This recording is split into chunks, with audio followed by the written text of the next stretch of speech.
Welcome to Daily News Updates by the Shipping Tribune. Here we bring to you the latest maritime daily news in a short-form video format. Please subscribe for regular updates. Trade market scenario by Segal Sea Trade. On Jan 5th, the Asia-Pacific Panamax freight rates were moved down. The Asia-Pacific Supramax freight rates dropped. The Capesize freight rates in Pacific recovered on Jan 5th while the Atlantic rates were a mixed bag. The Pacific Handysize market was down.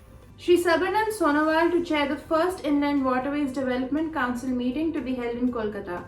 The Inland Waterways Authority of India, under the Ministry of Ports, Shipping and Waterways, is set to host the inaugural Inland Waterways Development Council meeting on January 8, 2024 in Kolkata. The day-long meeting on board the vessel MV Ganga Queen by Shri Sabharnan Sonowal, Union Minister of Ports, Shipping and Waterways and Ayush, will bring together key figures from across the waterway states and central government, including Shri Shripad Nayak and Shri Shantanu Thakur, Ministers of State for Ports, Shipping and Waterways. Shri Sabharnan Sonowal will also unveil groundbreaking initiatives including Harit Nauka, guidelines for green transition of inland vessels, and the River Cruise Tourism Roadmap 2047 during the meeting. E-fuels ramp up to provide competitive alternative fuel for aviation, shipping as supply scales.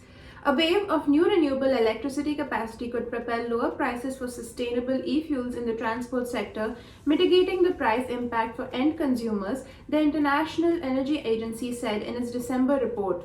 To date, 90% of announced e-fuel projects have focused on e-ammonia, while e-kerosene and e-methanol, which rely on CO2 feedstock to produce, have lagged. With limited options to decarbonize and a 35% EU target for low-emission e-fuels by 2050, the nascent e-kerosene market is a particular focus for the aviation sector. In shipping, e-ammonia and e-methanol are both focal points for the energy transition, particularly for long-range container voyages. According to the IEA, a pivot to low-emission e-fuels could drive container shipping costs 75% higher after accounting for required vessel modifications and fuel costs.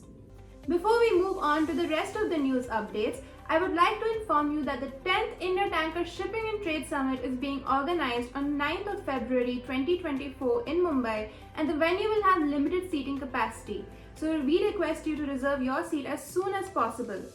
Registrations will be done on a first-come, first-served basis.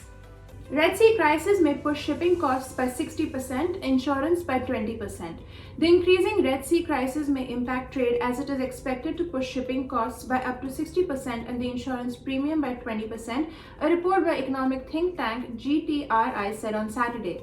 This conflict could also result in increased shipping costs and delays due to rerouting, higher insurance premiums, and potential cargo loss from piracy and attacks.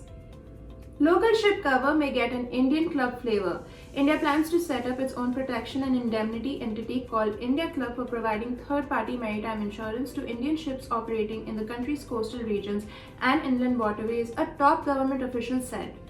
Coverage for shipping in international waters may come at a later point. Such an entity would provide insurance cover for unforeseen situations such as damage caused to cargo during carriage damages from war and from environmental risks. Regular marine insurance covers only the hull and machinery of ships. Thank you for watching the video. Please hit the like button if you like the video, leave a comment down below and subscribe to the Shipping Tribune YouTube channel if you haven't already.